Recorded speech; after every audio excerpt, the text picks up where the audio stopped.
The views expressed in this podcast, Champ and Tramp, belong to the host and guest, not the Champ and Tramp podcast itself. It's intended for entertainment information, so please use discretion. We're not responsible for any outcomes resulting from the content discussed. Roger, I think it's time you hopped on the juice with me. What? Yeah, that's right. I'm on the juice now, brother. Check this out. Carnivore Protein Hydration. This is a juice like lactose-free protein with key electrolytes for hydrating. No way, bro. Let me see that. Oh yeah, this lactose-free protein gives 3 times more electrolytes than the leading sports drink, making it perfect to fuel muscles for optimum performance and recovery. Looks like I'm jumping on the juice, brother. That a boy. Let's get juiced up with Carnivore Protein Hydration.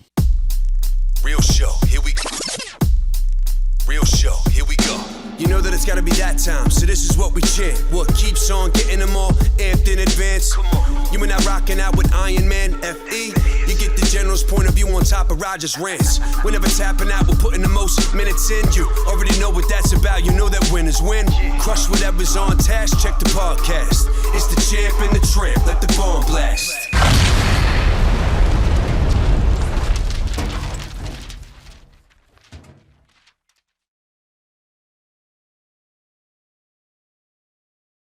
All right, cool. What's up, everybody? We got special guest Ben the Bane Davis. Commentary goes out there, mixes it up. We have fights in Misfit Boxing, Bare-Knuckle, Karate Combat. You did Fury Grappling. You work with Fight Pass, I believe. You did some commentary work. Yeah, good to have you, my man. How you doing? Oh, fantastic. Honored to be here with you guys. Thank you so much for having me. It's a pretty well-rounded resume there. All of it has been very odd.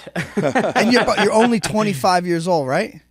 Young cat. Wow. Wow. You know, still a lot of tread left on the tires, hopefully. Very cool. So now, how did this all, you know, and you're also on season 41 of The Challenge, I've seen. MTV's The Yes, Challenge. sir. You know, Roger's Stepping into the reality TV waters. Alumni. Alumni. MTV alumni. That's right, baby. That's right. Let's go. I got tired of getting my ass kicked, so I figured I'd, switch lanes. So is that how it all started? You started getting into training? No, so I did train in 2019. I was down at AZ Combat in Tempe, Arizona while I was at ASU. Guys like CB Dalloway, Ryan Bader, the Nativi Dodd brothers have come through there. So it was a fun environment that was super close to the school, but just like as my schedule got more stacked, all the extracurriculars, had meetings get put on the calendar. Training was the first thing that went. And so as I was studying finance, like I got away from everything combat sports related outside of just being a fan until like my junior year. And then I realized I fucking hated finance. And so figured, we'll pivot, try and get back into things, and did a lot of, interviewing, reporting, media stuff. And then the snowball just kind of kept building to the broadcasting. Very cool. Now, you think, now what made you want to compete in this, though? Like, compete? Did you start, what was it, broadcasting first or competing first? Broadcasting first. I am the most, fair weather competitor, I think, ever. I get asked, hey, do you think you're a fighter? And I'm like, no. Just because you cut hair a couple times doesn't make you a barber, So I've had these insanely awesome opportunities get thrown on my desk and can't turn it down. I mean, if you get the chance to take on Anderson Silva's kid, right? 3 weeks notice, no boxing experience prior. Do you take it? Do you turn it down? I don't want to live and look back a couple decades from now and go, oh man, I wish, So figured I'd just go and roll the dice. There's a lot of opportunities that are only going to present themselves once, right? And you got to take advantage of those. You know what I mean? That's sort of the. I'll tell you what, though, it takes a lot of balls. I'll give you that. It's not like you're going in and playing, baseball, right. pick up basketball. You're going to go in there and fight. It definitely has some dire consequences at times. I've got the heart, but that's about it. I don't have I hear you. anything else, man. But the heart's like the one thing you can't buy, right? You can't train it, you can't buy it, you can't teach it. It's the heart and mindset, I'd say, are the two things that are just if you don't have them, they're unattainable. You know what I mean? If you don't have that, Yeah. No, and it's been helpful, like as a play-by-play commentator, to get in the ring and chop it up. You don't really see play-by-plays compete. John Anik, Michael Chiavello, Mauro Ranallo, like those guys weren't the ones actively in there and then transitioning to the booth. I think Sean O'Connell from the PFL is the only one, or most notable one rather, that's competed and fills that same role. So there's a level of differentiation as it applies to like my main gig that I do enjoy and think is cool. But if I get opportunities to fight in the future, maybe I'll take them. It just depends. But at this moment, I'm currently happy not getting punched in the face. Yeah. Now, are you training more now that you're all in with this? Funnily enough, I do train pretty frequently. So I've been doing twice a week boxing with BJ Flores, who notably took on Tony Bellew for some titles back in the day, and is a really just excellent intuitive mind when it comes to boxing. And I feel like I've leveled up significantly training with him, but it's like, at this moment it's just fitness, it's just athletics, sharpening the skills a little bit, not with a goal necessarily in mind, maybe. How do you guys feel about either retired fighters or former fighters? And you see it a lot in UFC. Obviously, John Anik isn't one. Joe Rogan does train, but he's not. I don't think he doesn't know fight record, right? But then you got guys like Dominic Cruz, Daniel Cormier, as far as commentators, but also as refs. I don't think we have many. I mean, I know we were talking about what's his name the other day. He's got a couple amateur fights, right? Yeah, Herb Dean. Herb Dean has some fights. But how do you feel about retired fighters becoming refs? I think that's great. I think you're going to see that more and more. I don't know if you'll see like UFC guys, but you'll see guys that at least competed in the sport and they'll end up refereeing. I think that definitely helps out. And BJJ, Miguel would be a good example. We had Miguel on. He trains. Benitez, yeah. One thing, I think Frank Trigg's a ref. Chris Lieben does a lot of reffing and work in the California State Athletic Commission. So it makes sense. You guys have the, fixed eye for it, right? You can see those sequences and recognize, okay, is he intelligently defending himself? Is he not? And I think from the judging standpoint, it's greatly beneficial because from my understanding, it's a lot of boxing judges and referees that maybe soak into mixed martial arts. And when they're judging something in the cage, they might not have the best frame of reference for what is actually scoring, what is significant and effective. And I don't know. The judging has always been a bit of point of contention for me with MMA. Yeah. Well, do you think that the 10-point system needs to be changed? Let's do a 50-point system. Fuck it. Let's just keep building. No, absolutely needs to be changed. I think there's a lot more 10-10s that you could see, or 10-8s that should be leveraged, that side of the spectrum, because sometimes rounds are just deeply close and it is dead even, whether that be on a damage front, a statistics point, and I think some rounds are worse than 10-9s. You know what I mean? If you get dropped twice and you're still relatively in it, but that's a lot of damage. I think more 10-8s should be utilized. Right. Yeah, I don't think they do that enough. You're right. Okay, this is pretty much fresh news. $7.7 billion, the TV deal with Paramount. Yeah. What's your take on all this? Well, what's really nice about the Paramount deal, and this was something that went very underreported from a lot of the outlets, is each UFC fighter is actually getting a $25 Red Robin gift card as well. So about fighter pay.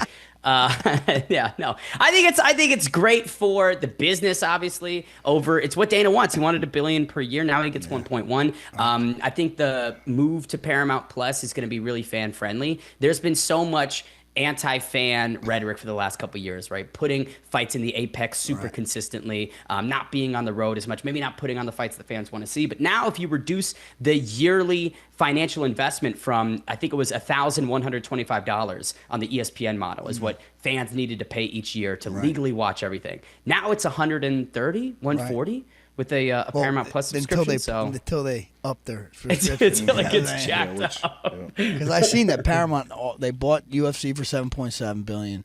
They bought, I think, the Champions League for like $1 billion and change, and they bought South Park for another $1 billion and change. They just spent $10 billion, so they're probably gonna be trying to maybe. Of course. Yeah, but still, it'd still be cheaper. It has to be $80 for a pay-per-view. You ain't paying that no more.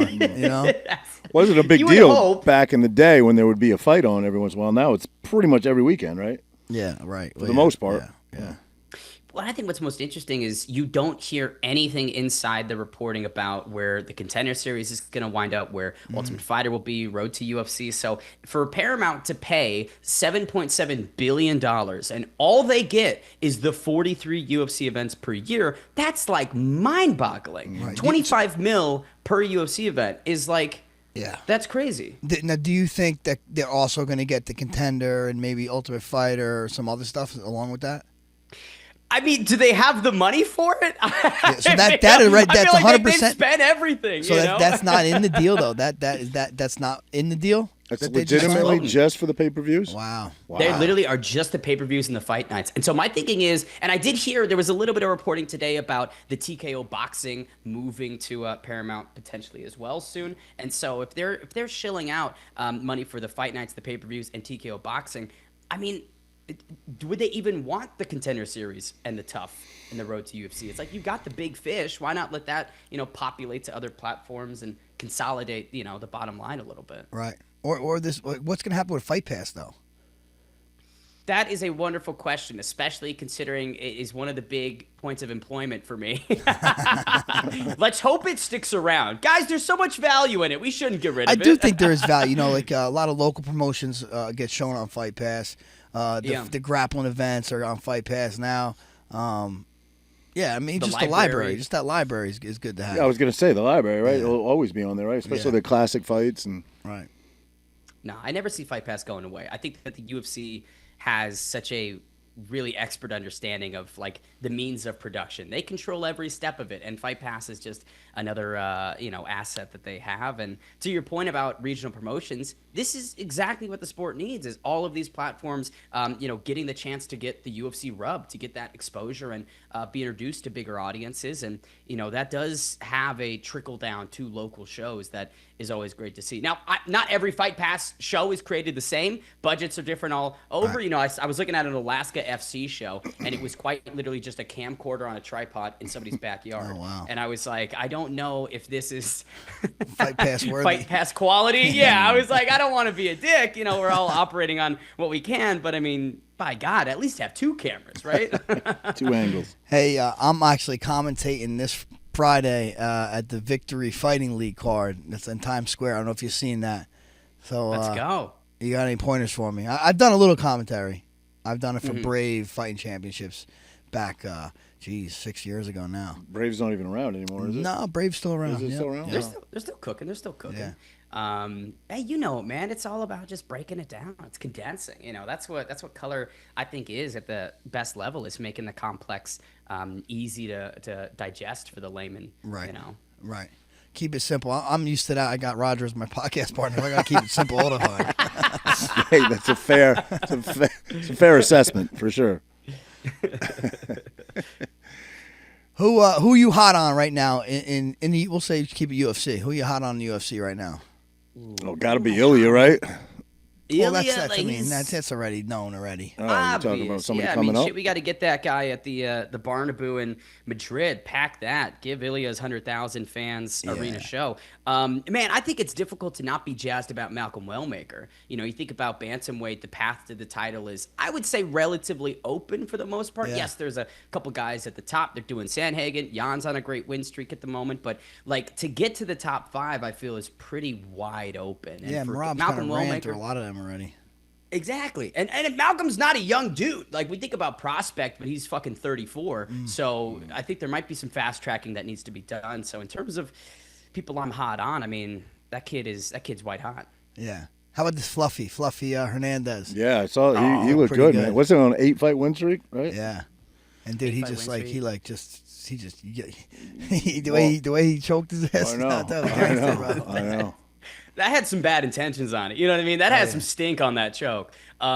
Which is just weird because it's one of those fights where, as impressive as Fluffy Hernandez looked and as well-rounded, of a game he displayed, weaponizing his cardio, pressuring Roman into oblivion, it almost gave me PTSD because I've seen Dolidze fight that fight before, and it was early last year against Nasruddin Imavov. Imavov beat the shit out of Roman, pressured him up against the cage, made him look like an amateur, and that's exactly what played out again on Saturday night. So as amazing of a win as it was for Fluffy Hernandez, it had me kind of sitting back and scratching my head going, ooh, maybe that's just the blueprint. Like maybe that's the big gaping area, to beat a guy like Roman, who's talented, powerful dude, great grappling when he can employ it. But I mean, I think in terms of what's next for Fluffy, I think Reiner De Reeder would be a really fun one. Oh, yeah. Number one contender.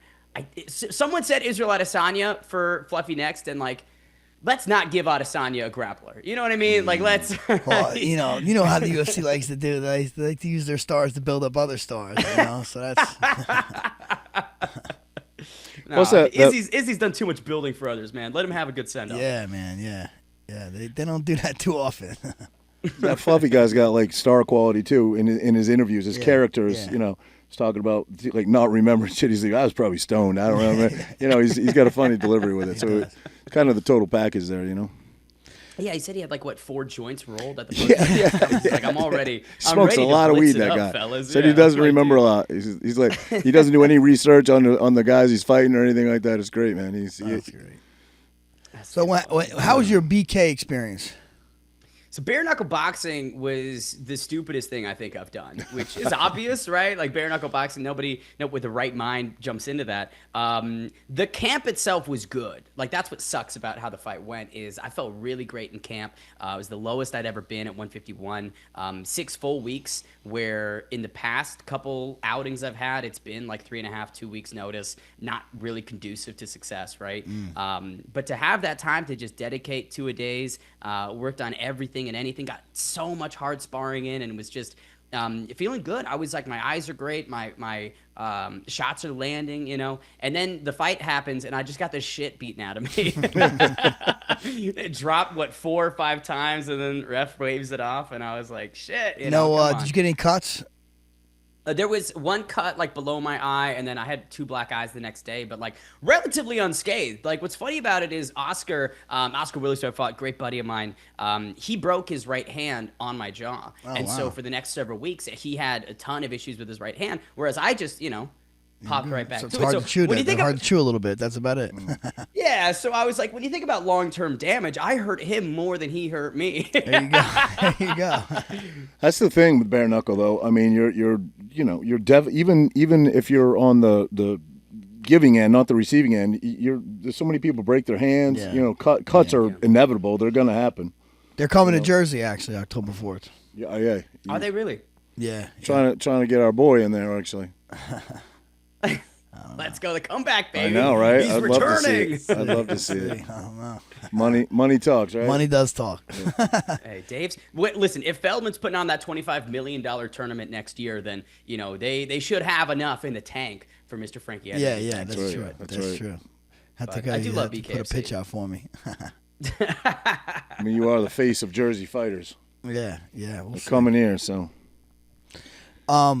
Question about MMA. Where do you think, UFC? It's UFC, it's PFL, and ONE. Do you think there's a lack of big promotions out there right now?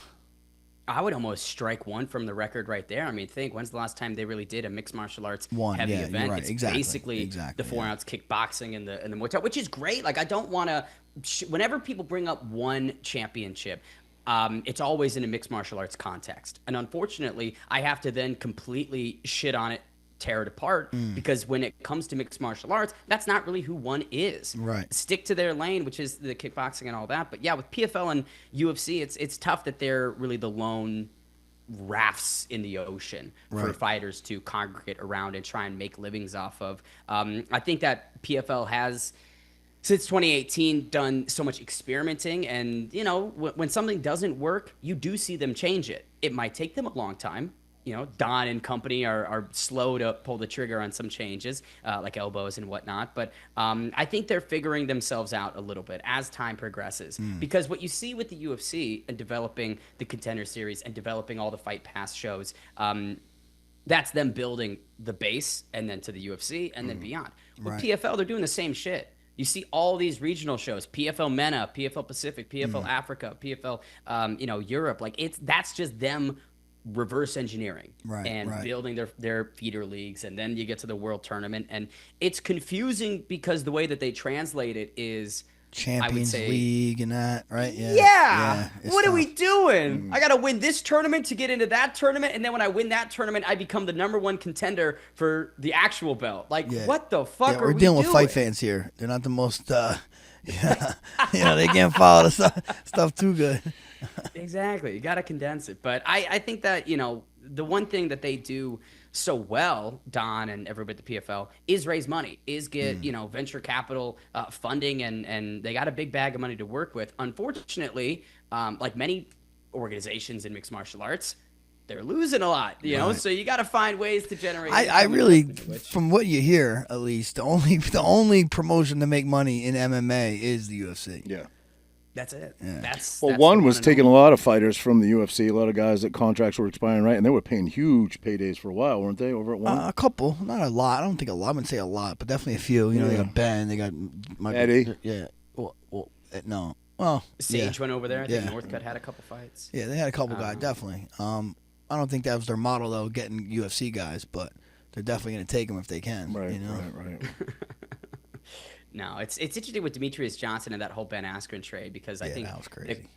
What a weird time, and it's odd that we don't see that occur more frequently, right? You wish that there was this that would be almost kind of cool. fantasy league, right? If there was almost like if there's here's a trade deadline's coming up, got to get them in. That'd be kind of dope, It's like the Raw and SmackDown, drafts that they used to do, right? Yeah. But if you leave the UFC on a trade, I mean, you got to be a little nervous because who knows how long that promotion is going to be around for. Yeah. UFC's not going anywhere. You know what I mean? It's true. You think we're gonna see like remember throughout the years, like Affliction came around. There was Bodog, Strike Force, Elite XC. Like, you think we'll see any of that stuff ever again? I don't think so. Not on the major level, because I think for promotions and people creating these local shows or regional shows, there's a ceiling. You cannot expand past a certain point.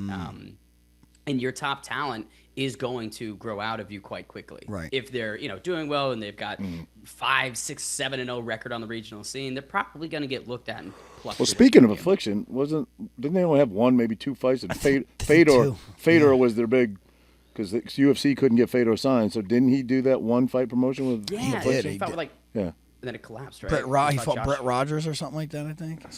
And that was it, right? I think that was it. I think there might have been two. Two? 2 cards, maybe, Affliction had? 1 or 2. Certainly not great, Yeah. And they started out as what? Just a clothing brand? Yeah. Oh, yeah. I had Affliction walkout shirts. Come on. Yeah, you did. I wore a few of your Affliction shirts. The blue one. Blue, red, cool different one. Like but I do agree with you with these local like these feeder programs. That's what they really are. Yeah. Feeder programs into the UFC, like CFFC or LFA. Like, there's definitely room for them. And they put them on Fight Pass. All these kids, it's funny, they want to fight on these shows because they think, it's on Fight Pass, it's UFC. Which I'm like, the UFC they just want you to win and finish people. They'll get you in there eventually. That's it. Right. Yeah, stop, motherfuckers. Have a good topology, pull the green, and you will more than likely get plucked at some point. But like on the major side of things, like how can you possibly just have this immense amount of capital to kick off a major promotion? Look at the PFL, right? How many bells and whistles, strings behind the scenes that they probably needed to pull just to then start losing money hand over fist every single year. I almost think a lot of these things are like just tax shelters or something. You know what I mean? Like they, all these didn't Kevin Hart and Tom Brady, all these people invested into the PFL. They probably had money they need to wash or something, and they said, all right, we'll take that and get rid of it. It's like buying a football team. You get all the tax incentives, the capital gains you can offset, or something like that. What do you prefer more? Getting punched in the face. You prefer the action side of it, or do you like being behind the mic? I mean, it's not a shocker that I love being aside the action, but not necessarily a part of it directly. Yeah, calling fights is so enthralling in a way that I feel I'm applying everything I'm good at, from either a on-air theatrical standpoint to what I'm most interested in, which is, combat sports in this industry. And so when I'm in that play-by-play role, it just feels like firing on all cylinders, man. It's just fun. And I don't think that I could really find that or replicate that in A, any other type of job, or B, even if I was competing. Because, when I have had the fights that I've had, they are so fucking nerve-wracking that the anxiety of getting, especially for the BKFC one, right? Backstage, we're in Marbella, it's freezing fucking cold, right? It's in October, and I don't know if this is a lapse in the coordination from their fighter coordinating department, but I was standing 5 feet away from Oscar right before we're about to walk out, and so I'm trying to stay warm, trying to move, just looking at him, and I'm like, damn, and 5 minutes, I'm gonna try and take his head off, right? So it's this anxiety-inducing experience where, I much prefer being on bare-knuckle, stepping on that line. Dude, that's pretty wild, dude. It's it's not like you stand on one side of the ring and the other side of the ring and you meet in the middle. There's a starting block, like a wrestling starting block. You step on that line, it's only 2 feet away from the guy. Dude, it's you're banging right away. Yeah. Yeah, no, I ate a right hand the moment the fight starts. I landed a jab, and then he just, boom, massive overhand, and it caught me, and I was just like, this is going to hurt. Yeah. This is not going to feel good. Oh, man. Who's your favorite fighter of all time? MMA That's fighter. a good question. You can't vote for Frankie because he's sitting right there, so you got to go with somebody else. No. He's up there, man. He's on the Mount Rushmore. I love Max Holloway. I think Max was when I started watching mixed martial arts in 2017, which is relatively recent compared to a lot of people. I never grew up around boxing. My dad would never put on fights. It just was kind of alien to me until high school. And I remember at that point in time when I was getting into it, Max was the champ. He was taking everybody out, right? And I remember the first fight of his that I can really remember was the Brian Ortega fight. And it was such a complete showing and outclassing that I was just like that. At that level, to do that is insane. Give boxing lessons in the middle of a fight. Yeah. I know. Which I'm sorry, Frankie, to say Max, but It's all good. It's all good. But that's Dude, Max, one of my favorites, man. He brings it, and Absolutely. yeah, his last fight too, man. He brought it. I felt bad for Dustin. I just kind of, just nobody gets their flowers in this game. You know what I mean? And when I know Dustin had 2 wins on him, I'm just like, man, third fight's always the trickiest one. It's your last one. You're in your hometown. Yeah, that was rough. It's like, bro, they're gonna. That was rough. The luck's gonna get you, unfortunately. It's the Cinderella story where the shoe just never fit quite right. You know what I mean? Right. He'd get to these moments and the undisputed championship bouts, and it would just be tough nights. But I think, for me, what I always love about fighters and what really, I would say, appeals to me more so than the in-cage accomplishments is how you carry yourself, how you deal with those types of moments. And, Dustin, I think, is truly one of the best representatives. Yeah, might be the best, honestly. Yep. I got to train with him early. Geez, back in 2012, I brought him. You weren't even watching MMA, my man. All right. I don't think I was born yet. Yeah, I brought him out to get ready for fighting Ben Henderson, and he stayed out with me for a couple weeks. And he was young. I mean, Jesus, was 2012, so 13 years ago. And he was at 145. I was at 155. And he was 185 pounds. I was 155. I'm like, damn, how the hell you make 45? Dude, all those solid former dude, man. featherweights. That's got to be tough if you're a legend, right? And you your retirement fight. You don't want someone you're going to walk through because you wouldn't want that to be part of your legacy. So you want a tough guy, but you also want to go out with a W. It's got to be tough. You know what I mean? Go up against a legend like Dustin, but you wouldn't want somebody easy either. You know what I mean? So it's that would be so funny though if they were just here's a fucking new 1-1. Crone Gracie at 155. He'll never fight again, will he? In MMA? No, he's done. I doubt it.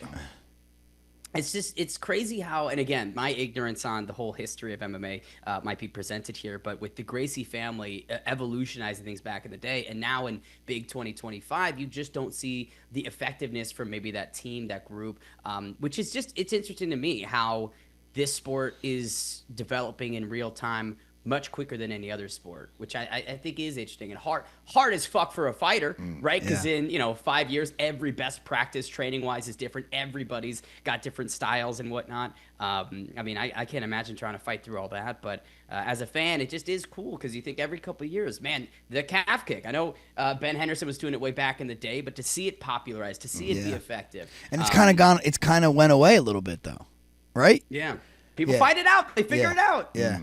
You'll see. I like the ebb and flow of it, and I mean, it's just bound to happen. I mean, in wrestling, you watch wrestling, wrestling's been around forever, but it'll be short offense or single legs or something will, take the main role of what everybody's doing for a little bit and then eventually changes. And that's going kind of the same with MMA.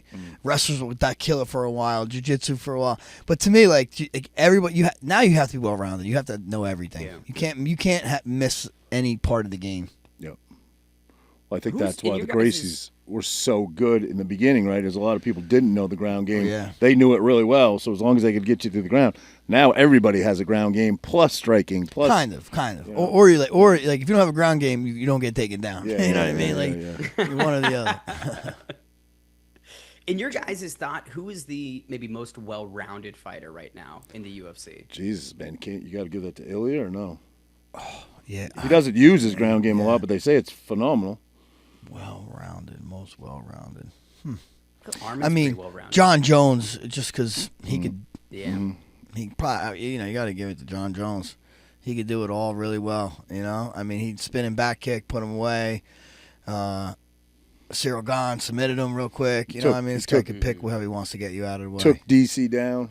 Yeah, it took DC down. Olympian wrestler. Yeah. I mean, Jon Jones could be the answer for a lot of questions. For pretty much true. everything. Yeah.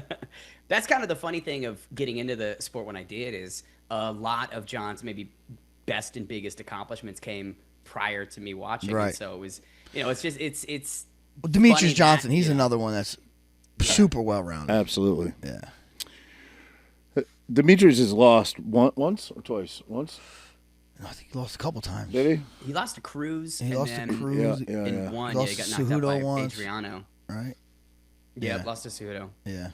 But Jon has obviously never lost, but he's had to dig down deep a few times. Some of his fights are just, he's just very one-sided. But, Gustafsson, he had to dig down deep. Beat Belfort. He had that arm bar. Exactly. Yeah. Fight out of that. Who's the what's his name? Used to play football. Dominic Reyes. Reyes. And that was close. Thiago Santos. Thiago Santos. That was close for him. Pretty close, yeah. Didn't he blow his knee out in that fight and he fought through it, Santos? Yeah. Well, because he put those front kicks, dude. Yeah. He blew his shit out, bro. That dude wasn't walking right for a while. Yeah, bro. Every ligament. I remember seeing the injury report, and it was like ACL, MCL, LCL. Yeah, meniscus. I'm just like, jeez Louise. That might be one of the worst things you could do in a fight. Everyone's like, no, 12 to 6 elbows. Fuck, 12 to 6 elbows all you want, bro. I don't want you fucking kicking my knee backwards. Santos made that entire fight, though. He didn't. He didn't quit because of the knee. Well, how about Anthony Smith when he fought Anthony Smith? Didn't something happen illegal and Anthony Smith kept going? Hit him with a down opponent? I forget what it was. Knee to a grounded opponent, and it's such a point of, I would say, either criticism or praise, which is odd. Yeah. Because the schools of thought, it's like one group of fans goes, man, what a warrior, living up to the Lionheart nickname, didn't take the DQ, tried to fight through it. And then the other side of it is fans thinking, well, that was your chance to take the title, get pay-per-view points in a rematch, extend this, time at the top that you could have had. What a dumb business move versus what a warrior-like mentality, which, to each their own. I don't have too much of a fucking thought on it. Yeah. I mean, I don't know. I don't know. I think all strikes should be legal in MMA. Yeah. That's what I think. Because, I mean, come on. If you're Wait, down, all groin strikes? No groin strikes and eye pokes. And no bites. No bites, groin strokes, and eye pokes. Everything else should be game. Back of the head's good? I mean, no, it shouldn't be intentional, but I mean, dude, you get hit back in the head all the time. People are punching each other in the back of the head all the time. They say, I heard that explained once. I forget who was explaining it. Maybe it was Big John McCarthy, whatever. They said it was Rogan. Joe Rogan was talking about it on his podcast. He said it's because the visual effects of those karate guys where they'll break the bricks. That's for the 12 to 6. Yeah. That's kind of why they came up with that rule. Because if they can break bricks, then certainly they could, So, Brick don't is hit like- back. yeah. That's also like the least scientific way of Yeah, determining exactly. the rule set. Exactly, Just, exactly. I saw a video of it on YouTube. Yeah. It must be illegal now.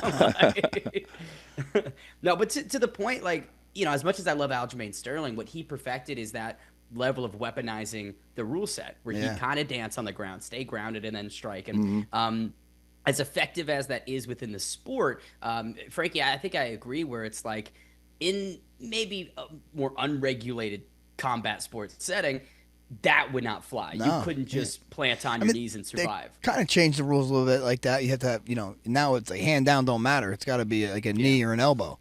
Like to me, that definitely makes more sense. But even still, I'm almost down with soccer kicks, you know, because if it was a real fight, that's how it's going to go down. Well, yes, but you know, it's a real fight. They're going to be eye gouging and everything else too. No, I don't think so. That's what this kid thinks. Listen. In a street I'm fight? telling you, if someone's gonna fight me, he's not gonna be able to fucking eye gouge me, bro. If he gets you down in a street fight, you don't think he's going to fight a little dirty? He ain't gonna be able to get me down in a street fight. First off, all right. There is like a Pandora's box that you open. He's up like, each Frankie's time. like, soccer kicks are totally fine. I'm down with it. You can punch somebody's head off, but you know, just fucking don't give me a nipple twister on the ground. You know what I mean? No, It's because like, they're not gonna be able. Don't They're fish not hook like me. the better fighter. Like say that the better fighter is gonna be able to eye gouge you better than the guy that can't fight. You know I what was I mean? just using an eye gouge as an example, but I don't know, fucking kicking I'm somebody, saying biting, kicking eye somebody in the gouging, groin. Yeah, biting, yeah, eye gouging, and nut shots should be illegal. Everything else is pretty much game. I agree. I think some generalized things that could stay outlawed, but opening it up, I think, works for everybody. You know, it creates a more action-oriented environment. I think it does. I think maybe one of the reasons why things were pulled back so extensively is, again, you look at all the people that were wanting to ban MMA at one point in time, and John McCain federally campaigning against it. So it's like, I think at that era of the sport, if we had the the soccer kicks or the knees to grounded opponent, that would give old John all the ammo he needed in the Senate. Right. Yeah, To be like, I see why. fuck I are we mean, I doing? definitely see why the rules, the optics of it all, and this and that. I'm just saying, as a, you know, just a fighter. You know, I mean, those pride fights are pretty why? cool, and then pride should add elbows. You know what I mean? Like, you know, there's always something they can make it a little better. Didn't McCain call it human cockfighting? Human cockfighting. Yeah. Roger tried to. That's when Roger started tuning in. I set myself up for that one. I definitely set myself up for that one. So, how was the challenge? How was that compared to your other stuff you've done? I was crazy. I think it was so difficult to relate it to anything in combat sports because the big thing with being on the challenge was the social deception politic game of it, right? You're trapped in a house with 31 other fucking people that you don't know, and their entire onus is to get you out, to betray you, to lie to you, backstab you, betray you, and that just like that's very counterintuitive to me. I don't like lying. I don't like being a deceptive guy, and so in the moments in the house where like that shit would pop up at me, I would just be like, fuck, that's so aggravating. And like I did get really paranoid, I would say, the first 2 weeks of being down there, because what's shown on TV is 0.05% of everything. Trust me, buddy. I know all about that. Yeah. And so you just like get your mind in overdrive, and you're just like, well, this person said this walking by me in the hallway, and then I'm seeing these people chatting down by the pool, and you know, I don't know, trying to figure out the web, how it's all interconnected was a bitch. And Did you play the game though? Did you go in to win? Oh yeah, no, I came down there to win, man. I knew like my strategy, because I'm not the biggest, I'm not the strongest, was going to be rooted in the social side of it. Make people like me, make people not want to vote me in. And I think I accomplished that to a pretty okay degree. We're only 2 episodes into the season, so I can't get into too many details, of course. But it just was frustrating because I get down there, and 5 of the 8 male rookies were former Marine, former Army. And so I'm looking around, dude, and I'm like, what the fuck? Like, why? I didn't know a prereq for this show was to serve. Like, I feel kind of outgunned a little bit. But, yeah, it was. Where was that filmed? Tough. We were in Santiago from February to April. Oh, wow. Chile, Santiago? Chile, baby. Wow. We had to clarify that for Roger. I actually knew that, believe it or not. Believe it or not, I knew that. Roger had that. But it was tough because, like, you know, the climate down in Chile, the UV index is so high that sunburns become easy, you know. And we were out doing these daily challenges. You're just out underneath the sun 8-10 hours. You know? definitely look like you get sunburned. Yeah. I get sunburned bad. That's what is annoying is like you do the confessionals, the sit down, and the first confessional I had was 2 weeks after we'd started. By that point in time, I'd had 14 days of getting cooked Fried. by the Chilean sun. And so like my nose is sunburnt, my forehead's sunburnt. So I'm sitting down doing these interviews and I look like a complete dumbass because I'm just burned to a crisp. How long did you film for? If I feel like I'll stick with the 2 months. Okay. Who knows if I was down there the full 2 months or Okay. I see what you're saying. Yeah. I got you. So he's in for 2 at least. That's it. Yeah. But it was good. It was different, man. I mean, I've not really been a huge consumer of reality TV. Like growing up, I think the one that I watched the most was The Biggest Loser. That was just always on. I watched that a bunch too. Yeah. So, but that's not really like reflective of reality TV to a wider extent. You know, Was not that the Jersey show Shores. where like Screech from Saved by the Bell? No. What was that? Biggest Loser is a weight loss challenge. Yeah, show. I'm talking about a weight loss challenge show where the military guy was one of the judges, and him and Screech are screaming at each other. And almost got who was it? The chick and the dude. It was Jelaine Michaels and I think some dude named Brett. Yeah. Okay. Yeah. So no, Not that one. different All right. one. I'm gonna have to look that up now. Fucking Screech on it. Oh, Was he a judge he on passed reality away TV at this or- point, but it was Screech did. Yeah. it was almost a fist fight. Jeez, there were a couple moments where things escalated, and I don't know. I think it was funny because when the knowledge inside the house went around of like how I've done bare knuckle boxing and whatnot, they were like, "You of all fucking people?" I was like, "Yeah." That they give you a little street cred. I think for a little bit until they saw me shadow box, and then they're like, "Oh yeah, this guy's no longer scared of him." So what are some goals for you? You're a fucking young kid. You have the world in front of you. You did some really cool shit. You know, you're on some pretty good platforms. Where's your ceiling for you? I just keep the ball rolling, man. I think the big goal for me is become the best broadcaster I can be. And that's not tied to combat sports. You know, last year I did a lot of pro bowling play-by-play. No I way. did sumo wrestling play-by-play. Yeah, in addition, trying to balance the boxing and MMA work, just to refine my skills. You know, I don't think that I can truly cross over every barrier that I want to if I stick in MMA or boxing. You know, it's hard, dude, to climb the play-by-play ladder. You get to a point on the rungs where you just look up and you're like, yeah, these guys aren't fucking going anywhere for 10, 15, 20 years. So I'm kind of forced to go horizontal and expand outwards a bit. But I do think the MMA space is so new that there is room. There is room there, you know?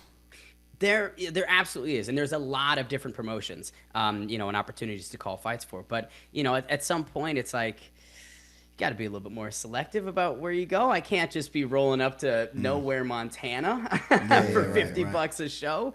We got to open the wallet. There's even newer stuff that's barely been around at all, like the slap fight thing. You know what I mean? I mean, that's brand new. Yeah. And they commentate that, obviously, right? Yeah. I think so. Play-by-play, right? What is Frank? What's your thought on slap fighting? What I don't like about slap fighting is this. This is what I don't like. So I go up to slap fight. I lose the toss. This dude gets to smack me without me defending it. Say I didn't get knocked out. I don't even get to smack him back. Like, you don't even get a chance to smack him back. That's the only rule I don't like. Like, you should be like, let me come back tomorrow, smack this motherfucker. There's no way. Like, if I got smacked, I should be able to smack you back. You know what I mean? Right. It should be like if you got knocked out, you should at least have the opportunity to knock them out, and then it's a draw. Right. And then you start fresh because Yeah. it's 1-1. Yeah. You know what I mean? Yeah. Yeah. Or just don't even have the, you go, I go nature to it. Find some way to gamify to where there is a level of offense and defense. Yeah, it's like involved, whistle right? blows who smacks first. Yeah, That'd exactly. be We're all right. blindfolded. That'd be cool. And I got to figure out where you are or some Yeah. shit. Like, I think the way that they've packaged and presented it is great for social media. Yeah, It's 'cause obviously a killer. Hot bites, quick on- bites. Yeah. Yeah, but I just don't. I mean, every time they've tried to present it in a long form setting, I don't think it's worked. I mean, you look at the stats when it was on, cable TV. It was after AEW, so you had this insane lead-in. But week after week, you're losing 76% of your viewers. Right. That's not really a recipe for success. Something is wrong, and I think because when you try and take a show or a sport that's really engineered for TikTok clips, and you try and make that into an hour-long piece of programming, you're gonna fall flat a little bit. Yeah, because how do you make that into an hour? How do you make that an engaging hour of television? These guys slapping each other. It's a fair in 4 or 5 second assessment. increments. How about some of the shit you see? Speaking of social media and TikTok and stuff like that, that's the only place I ever see it, and I think 80% of it is in Russia. But they'll fight in a phone booth. They'll fight. They'll fight in a car. Seatbelts on. They'll play soccer, but you can punch each other in the face. You ever seen any of this? Well, it's like what's that movie? Obscure. Oh, it's in the Obscure Sports Quarterly. You know what I'm saying? Right? Or that dodgeball. Or they're actually like in a ring or in an arena, and it's like 10 on 10. You know what I mean? Or they're wearing fucking night gear. I've one of my coaches saying, yeah, I've been doing sparring in night gear. Like, what the fuck, bro? You're crazy. I know, but that's all shit that is definitely not happening in the United. There's no way you're getting sanctioned this dude here. he's one of my coaches at my academy. He's sparring people in like wearing night gear and having jousting dudes. I'm like, bro, you're crazy. That sounds like Fight Club. That's that LARPing like shit. Hours. Yes, it's that LARPing stuff. It is, but they're cracking each other with like fucking swords. That's crazy. Well, that's the medieval MMA. I've seen that. The armored. That stuff. Yeah. Up like knights. I think that's fucking hilarious. I think that has a niche in the combat sports. Listen, world. there's so many people and so many people on this earth, and there's into so many different niche things that you do something outlandish enough, someone will watch it. Well, the one we always talk about that's fucking mind-blowing to me that are actually fans, and there are fans, is the hobby horse thing. Have you ever seen that? The hobby horsing? They literally take it's a wooden stick with a stuffed horse head on it, and people take that serious. It's mind-blowing.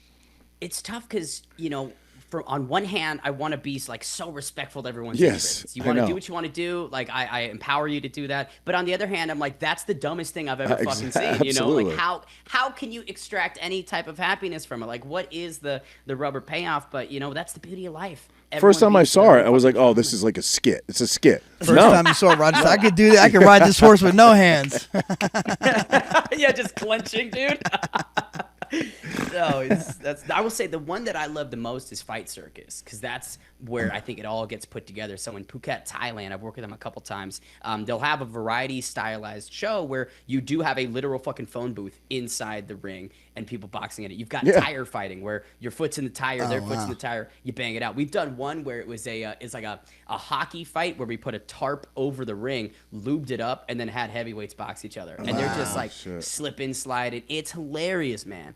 And to that point, like, I wish there was maybe more of a presence in the United States of that side outlandish of the combat stuff, sports sphere. Yeah, it's fun, man. It's stupid. Yeah. Well, you see all these backyards fights. Who's someone show me some.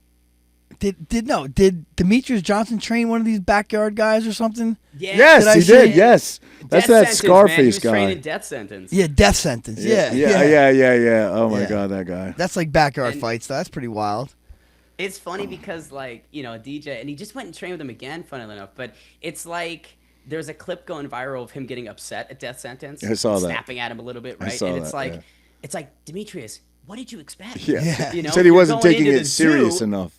Yeah, like they're in street beefs, dog. Like they're not in some LFA program or actual gyms. Like I don't know if Death Sentence has ever stepped foot in an actual. It does not legit... look like it. It does not look like it. Yeah. So for DJ to go and I don't know what he was expecting. I know him and his producer Mike Wansover, great guys. But I'm just like, if if you're hanging around a tiger and it's acting like a tiger, don't be surprised. Right. Well said. Yeah, that is pretty wild stuff, man. So Ben, that would be a funny one to do. I think fighting in street beefs would be funny. That would be that great. would be cool. Yeah. What we talk about? Eddie Alvarez had a good one. Remember Bully Beatdown? Yeah, right? with Mayhem. Mayhem. Eddie did it. I think I don't know. A couple guys did it. Eddie had a concept called Troll the Troll. Troll Patrol. Troll Patrol. Yeah. Like, so, people talk shit on Twitter to you. You find out who these people are, and you show up at their house. Like, all right, motherfucker, you talk shit about my fight. Why don't we spar? You know what I mean? Yeah, like a team of hackers figures out where that guy lives, and you just show up, and this guy's talk shit. Basically says he can kick your ass for, and you're a pro fighter, and you're like, here's your opportunity. You know what I mean? And obviously, you'd have to kind of like offer them pros that. versus Joes Yeah, take yeah, on yeah, it, yeah, you know? Yeah. It's like a To Catch a Predator. Like, Yeah. Showing up in the fucking Kinda. lunchroom, like, have a seat. You know, we're gonna make you box Francis Ngannou now. That'd be great. That's a great concept, actually. Yeah. The liability there is probably way too high, though. Oh, yeah. No, but that's, you know, what you see from streamers a lot these days is like they'll go out and they'll bait these like pedophiles. They'll like get them, you know, hooked chatting, and then they'll lure them to a parking lot and then just beat the fuck out of them. It's insane. It's like, I don't know how to feel about that kind of content, because at the end of the day, if a pedophile's getting beaten up, I'm not going to be complaining. Right. You know what I mean? Right. But there's this weird dystopian nature to it where I'm like, why is this getting millions of views and so much? They just literally put their crime out there, but nobody feels bad for them, and nobody wants to prosecute the guy that did it. You know what I mean? So Exactly. It's a weird one, man. It's like social media and where content creation is at is it's in a weird spot. Yeah. Oh, yeah. for sure. Well, I mean, I guess it's always been like shock and awe. Shock and awe always gets people attracted. It is true. I mean, it's much more available now, right? It's right at your fingertips. We all have these phones. We basically computers right in your hands. But when I was young, when you were young, it was Faces of Death. Remember that? Oh, Faces of Death. Remember Faces of Death? My man don't remember. Yeah, you're too young. Way too young. We would rent movies back in the day. VHS. Yeah. VHS Blockbuster. tapes. I've heard of the ancient Blockbuster days. Yes. And they had these movies. I remember the one episode of Face of Death. They were like, deaths. Literally, you see deaths happen. Yeah. I remember the one where this dude had the biggest set of nuts. Did you see that one? I don't remember. He sat like it'd be like me sitting on my nuts right now. He sat on his nuts. Yeah, but how did he die? What's the death part of it? Well, no, it wasn't. They just showed him, oh. and they had to, so like he lived like in a fucking village. You know what I mean? He had to, like walk up a ladder, and like someone's behind him carrying his nuts up the ladder for him. That's the one Frankie remembers, of course. I was gonna say, yeah, Faces of Death, and they have a segment of just the big Yeah, nuts guy. the I remember big the nuts one. guy, dude. I remember the one with the monkey where they had a table and they They were eating the monkey. No, they wanted to eat the monkey's brains, but they were whacking it on the head with a fucking hammer. It was the most disturbing thing I ever saw in my life. Yeah. It's crazy. I'll never forget that. I feel what I have known in terms of like the shock and awe era was like Howard Stern with Oh, his yeah. show. Yeah. How that was always engineered to, Well, like bring- squirters on his show and stuff like that. Yeah. Beetlejuice, all that Yeah. shit. By the way, he just got canceled. He did get canceled. did. Yeah. He went from something Show's like I over. forget his viewership down to like it was They were 100. losing money like Yeah, crazy. Yeah. Well, I Making think $100 million a distribution- year. It's crazy money. Yeah, well, he chopped himself at the knees, man. When you take your distribution and your content and you either paywall it or silo it to one platform and it doesn't really cross-pollinate elsewhere, your pull's gonna go away. Well, I don't especially think when anyone- podcasts just become so popular. And Yeah. now, like, you don't have to pay for a podcast. You know, Right. people just they got their people they want to listen to. And they're all doing. It's a very saturated market, so it's like for Stern, in the last 10 years, who the fuck has thought about Howard Stern? Right. And you take these people, right? Yeah, they could be a band. It could be like Rage Against the Machine. Could be a Howard Stern. Mm-hmm. They like stand for something, like fight the system and push back and all. And then they become the complete opposite of that, and they wonder why they lose it all. Wonder why they lose all their viewership. Yeah. It's crazy. It's hard to stay authentic sometimes when you got the silk sheets, right? Sure, Yeah, sure. yeah, that's true. Good way to Zeros put in it. the bank Yep. account. Speaking of silk sheets, you think Conor ever comes back? Fuck no, I don't think so at all. I think don't that either. it is quite funny that he did submit a test to the UFC's drug testing this year. Only one. He hasn't done a second. Yeah, right. But it's I think with Conor, and you see this in all of the random pad footage that he puts out. He is so stiff and clearly not training. The guy is enjoying the spoils of his life, and look, he's got way more problems than 99.9% of people that has occupied his attention. And if he was actually serious about a comeback to mixed martial arts, I don't think that we would see half of what we're seeing come out of that Conor camp. So I don't take it seriously. I think it's a shame that Mike Chandler has just like completely sidelined years of his career for no fucking reason. Like, I understand the carrot that's being dangled, a Conor McGregor fight, that's huge fucking money for Mike, but like, he was sitting out for like 2.5 years, Right. Yeah, how and much he could he already make? came to. Yeah, it's like, dude, you came to the UFC in the twilight of your career, had a big KO over Dan Hooker, fought Oliveira, and then decided to do fucking nothing. Yeah. For a good chunk of time. So I don't know. I think that with Conor, Tony Ferguson, he had a win too. Yeah, right. Like it's he could have had a couple more great performances against the top lightweights. Maybe get himself back to a title shot. But no, you wait and then you get ruined by Paddy Pimblett, and that's kind of checkmate right there. But Conor. He's still trying to get that fight though. I saw an interview White House today. Fight, Can you blame him? I mean, I don't blame him. Shit, he's might as well hold on. He's been holding on this long. At this point, he's too invested. He's too invested. I don't know. I think Conor, competing again. Maybe what we'll see is some sort of a celebrity boxing. I could see that. Yeah. He doesn't need the money, and he could probably make more money doing exactly what the you money said. until he keeps getting sued and having to pay off people and stuff. He might start needing some money eventually. But could he? He's still contracted with the UFC, right? So they'd have to be part of it. But with like if he fought a Jake Paul, he's probably going to make more money than he would any fight he'd come back to the UFC in. I don't know. 30 actually, with him. Who knows? I would say 30 to 50 million if he fought a Jake Paul easily. Oh yeah. And it's like, you're not going to get that fighting Charles Oliveira. Right. I seen Jake Paul. Jake Paul's trying to fight Anthony Joshua. Fuck it, why not? I had this thought after he had his most recent fight. Like, you have only a couple options. You either get smoked by Canelo and Anthony Joshua and take that first crack at the top level, which you'll lose disastrously. You take on a Badu Jack, who is 42, 43, but still holding a belt, right? So you could then make that claim of, I fought a real champ, or if you beat Badu, which is unlikely but possible, I'm a champ. Or you keep taking stupid fights. That's the three options for Jake Paul. Seemingly, he's interested in doing the first, of going and getting knocked out by a legit, boxer. Well, then you got to give him credit, because certainly he's getting paid to fight the guys that are, a little washed up. But what are you giving him credit for? That he actually wants to go up against a legitimate fighter. You know what I mean? He'll actually risk losing, which he really hasn't put. Maybe you could argue. I don't know. You could argue Tommy Fury. Every time you step in there, you risk losing. So he's risk losing all the time. Not really. You think he was going to lose to Ben Askren? Chavez is a real. Listen, he was. I'm talking about like Ben Askren. I'm talking about honestly, Fury. Back when he fought Ben Askren, I thought Ben Askren was to beat him because we didn't know nothing about Jake Paul. I was like, I don't know. No way this guy beats him. Or you think the Tyron Woodley fights, yes, there's risk that he's assumed. It's all been very calculated, though. Right, calculated risk, for sure. Yeah, he's very specific with what he takes. And the Tommy Fury fight was the one time where it really was like, yo, this isn't probability-wise.